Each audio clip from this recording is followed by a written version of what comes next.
बुलेटिनच्या सुरुवातीला बातमी आहे। बारामतीच्या निवडणुकीनंतर शरद पवार चिंतेत असल्याचं मोदी यांनी म्हटलंय। मोदींची शरद पवारांना एनडीए मध्ये येण्याची ऑफर असून शरद पवारांनी शिंदे आणि अजितदादांसोबत यावं असं पंतप्रधान नरेंद्र मोदी यांनी नुकतंच म्हटलेलं आहे। आमच्यासोबत या, सगळी स्वप्न पूर्ण होतील। तर नंदुरबारमधील जाहीर सभेत पंतप्रधान नरेंद्र मोदी यांनी शरद पवारांना ही ऑफर दिलेली आहे। त्याचबरोबर यावेळेस बोलताना मोदींनी ठाकरे आणि काँग्रेसवर देखील जोरदार हल्लाबोल केलाय।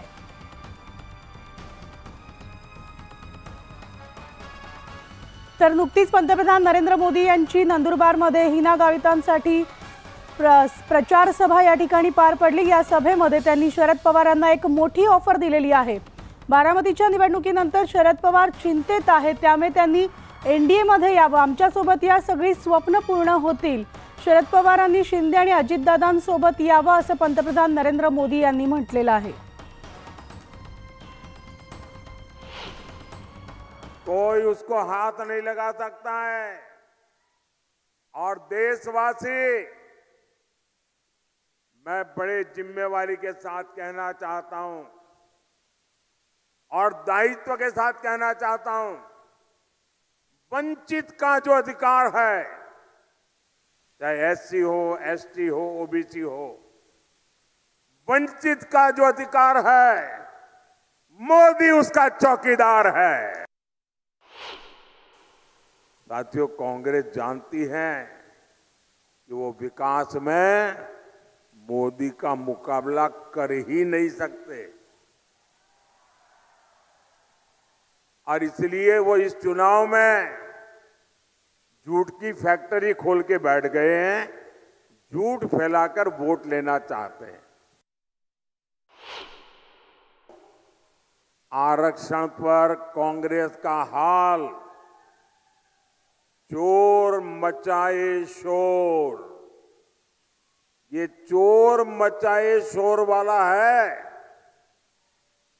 धर्म के आधार पर आरक्षण बाबा साहब के सिद्धांतों के खिलाफ है, बाबा साहब की भावना के खिलाफ है। संविधान निर्माताओं ने जो संविधान बनाया, उसकी पीठ में छुरा भोंकने वाला ये माफ न कर सके, ऐसा पाप है। लेकिन कांग्रेस पार्टी का एजेंडा है दलित, पिछड़े, आदिवासी, इनका आरक्षण छीन करके माइनॉरिटी के नाम पर अपने वोट बैंक को दे देना। छोटे छोटे राजनीतिक दलों को कांग्रेस में मर्ज हो जाना चाहिए। इसका मतलब ये जो नकली एनसीपी है और ये नकली शिवसेना है, उन्होंने कांग्रेस में मर्जर करने का मन बना लिया है।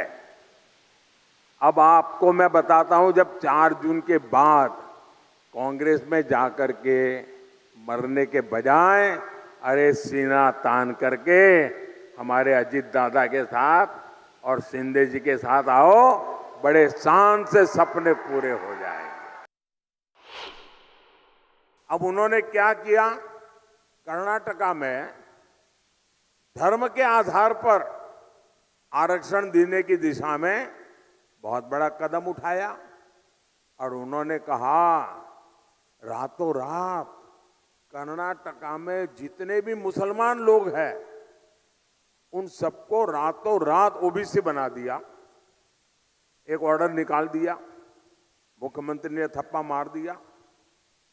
अब हुआ क्या, जो ओबीसी को आरक्षण मिलता है उसका सबसे बड़ा हिस्सा ये रातों रात ओबीसी बन गए, उन्होंने लूट लिया।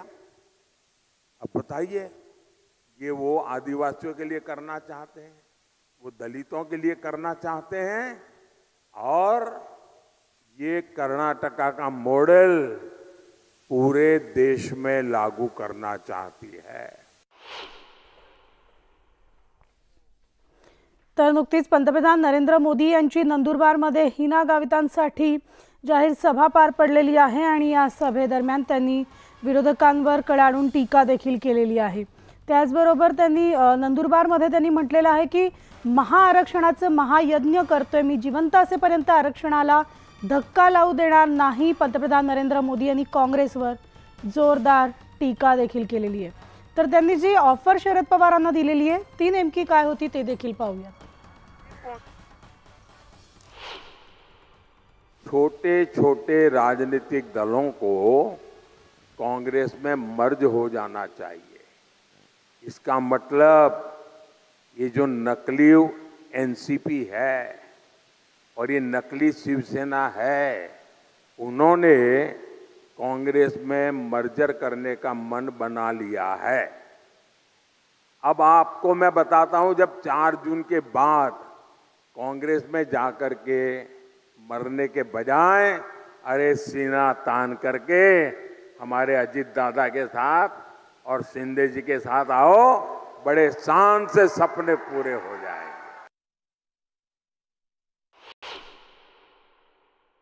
ये नकली शिवसेना है जो मुझे जिंदा गाड़ने की बात करती है और मुझे गाली देते हुए भी ये लोग तुष्टीकरण का पूरा ध्यान रखते हैं।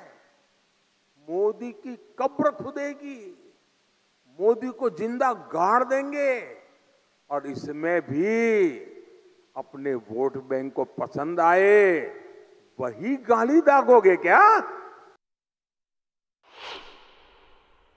आज एक नंदुरबार की सभा में उन्हें शरद पवार को भी ऑफर कर दिया कि हमारे साथ आए। ये शाहू फुले अम्बेडकरों का महाराष्ट्र है और छत्रपति शिवाजी महाराज का महाराष्ट्र है। और ये महाराष्ट्र का अपमान बार बार नरेंद्र मोदी जी ने किया है, किसानों का किया है, यहाँ के उद्योग लेकर यहाँ के युवाओं को बेरोजगार किया है और उसका बदला महाराष्ट्र ने लेने का तय कर लिया है। और ये डर के वजह से जो उनके पास रिपोर्ट है और वो रिपोर्ट के आधार पर ये डर गए हैं और इसलिए अपनी सभाएं ज्यादा ले रहे हैं। लेकिन सभा लेने से उल्टा महाविकास आघाड़ी को ही फायदा है। आज भी अगर वो नंदुरबार में कहते हैं कि शरद पवार जी को अपने तरफ बुलाना चाहते हैं तो बिल्कुल है कि उनका घर तोड़ते समय उनको याद नहीं है, उनकी पार्टी तोड़ते समय उनको याद नहीं आए और अब हारने का डर मोदी जी को पैदा हुआ है, इसलिए हर लोगों को टटोल रहे हैं। और इसलिए नरेंद्र मोदी जी ने मान्य करना चाहिए कि मैं इस बार हम सत्ता में नहीं आएंगे।